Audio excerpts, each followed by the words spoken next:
vida de los santos de Alban Butler, 13 de agosto, San Juan Berchmans. Si no llego a santo mientras soy joven, había dicho San Juan Berchmans, nunca llegaré a serlo. Murió cuando tenía 22 años y fue un santo, uno de los tres santos jóvenes de la Compañía de Jesús. Se distinguió de los otros dos, San Luis y San Estanislao de Kotska, por sus orígenes, ya que estos pertenecían a la aristocracia. Juan era el hijo mayor de un zapatero, un modesto artesano de la ciudad de Diest, en Brabante. Ahí vino al mundo Juan en 1599 en la trastienda del taller de su padre, que según rezaba el rótulo colgado sobre la puerta se llamaba La Luna Grande y la Luna Chica. El pequeño Juan era un niño bueno y simpático que amaba tiernamente a su madre, una mujer callada y modesta que siempre estaba enferma.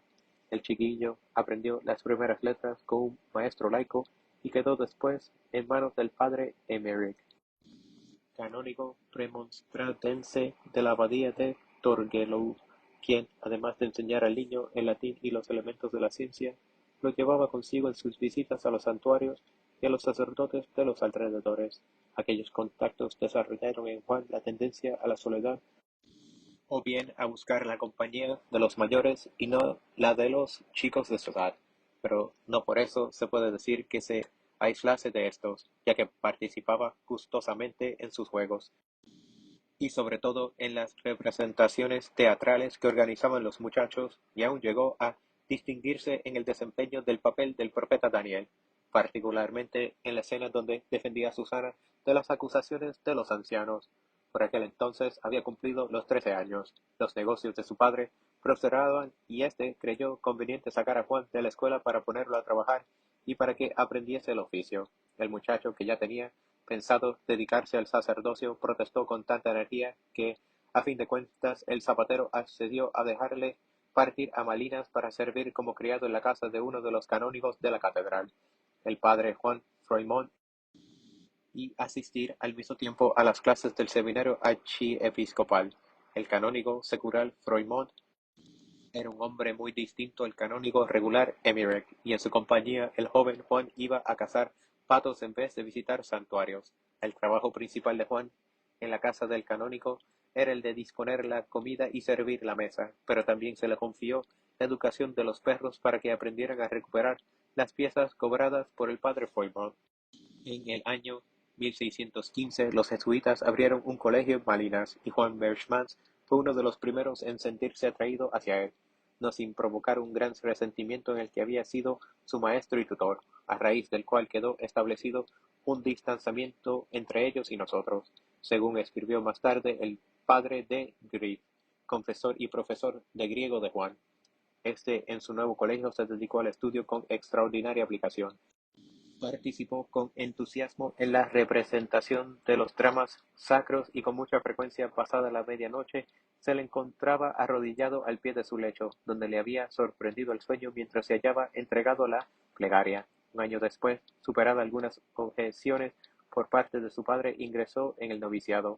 Una semana antes escribió a su casa de esta manera: «Os suplico humildemente a vos, mi respetado padre, y a vos, mi amada madre, que, en nombre de vuestro afecto paternal por mí y de mi amor filial por vosotros, vengáis aquí el miércoles por la tarde a más tardar, ya sea por la diligencia de Malinas desde Montaigu o en el coche de Esteban, porque yo pueda deciros, os saludo y adiós, lo mismo que vosotros a mí, cuando entreguéis a este vuestro Hijo al Señor Dios, quien me dio a vosotros». Tal como lo esperaban todos aquellos que le conocían a fondo, Juan Berchmans fue un noviciado admirable. A través de sus notas ascéticas y otros escritos de aquella época, se advierte que él, lo mismo que otro joven religioso que vivió 300 años después, se había trazado desde el principio un camino de perfección que se proponía seguir inquebrantablemente y que expresaba con su frase favorita: «Hagamos un almacén de pequeñas cosas». Sus propósitos de poner por escrito todas sus reflexiones le ejercitaron notablemente, y así pudo hacer un análisis de la obra del padre Alfonso Rodríguez sobre la perfección cristiana, tan valioso que fue publicado poco después de haber sido escrito. A poco de haberse iniciado su noviciado, murió su madre. Existe una conmovedora carta que Juan le escribió durante su última enfermedad, y 18 meses después su padre, el zapatero, recibió la ordenación sacerdotal y obtuvo una canonjía en su ciudad natal. El 2 de septiembre de 1618, el hermano Juan escribió al canónigo Berchmans para anunciarle que estaba a punto de hacer sus primeros votos y para pedirle en una postdata que tuviese a bien mandarle, por intermedio de su reverencia el chantre, 11 alnas de tela, 6 alnas de franela, 3 alnas de lino y 2 cueros de becerro para confeccionar mis ropas. El canónigo Berchmans murió un día antes de que su hijo hiciera sus votos, pero Juan no lo supo hasta el día en que le escribió para concertar una cita con él en Malinas, a fin de despedirse antes de partir a Roma para iniciar sus cursos de filosofía. En vísperas de emprender el viaje escribió a sus parientes y le expresó su asombro y su disgusto por no haber tenido noticias sobre el fallecimiento de su padre. También escribió entonces a su antiguo maestro, el canónigo Froimont, para pedirle que vigilara la conducta de sus hermanos menores, Carlos y Bartolomé, a los que tal vez no vuelva a ver en esta vida. Juan llegó a Roma la víspera del año de 1618, después de haber hecho pie con un compañero la jornada desde Amberes en 10 semanas. Inmediatamente inició sus estudios en el colegio romano bajo la dirección del padre Separi, quien posteriormente escribió su biografía. De acuerdo con uno de los profesores, el padre Piccolomini, Berchmans tiene mucho talento. Es capaz de acabar distintos temas al mismo tiempo y, en mi opinión, su entusiasmo y su aplicación para el trabajo rara vez habrán sido igualados y nunca superados. No se ahorra ningún esfuerzo ni rehúye las dificultades o las fatigas para llegar a dominar los varios idiomas y materias de conocimiento, que habrán de hacer de él un hombre sabio y estudioso. El padre Masushi, director espiritual de los estudiantes, declaró por su parte: después del bendito Luis Gonzaga, con quien yo viví en el colegio romano durante los últimos años de su existencia, no había conocido un joven de vida más ejemplar, de conciencia más pura y de más alta perfección que a Juan. Sin duda que por eso sus hermanos le amaban y le reverenciaban como a un ángel del cielo. Entre estos hermanos había numerosos estudiantes ingleses, entre los cuales figuraba el mártir beato Henry Moores. Durante 2 años y medio, San Juan avanzó por su caminito sin singularizarse por los excesos de sus mortificaciones. Mi penitencia, decía, consiste en llevar la vida de la comunidad, y agregaba a manera de observación: me gusta ser gobernado y manejado como un niño recién nacido.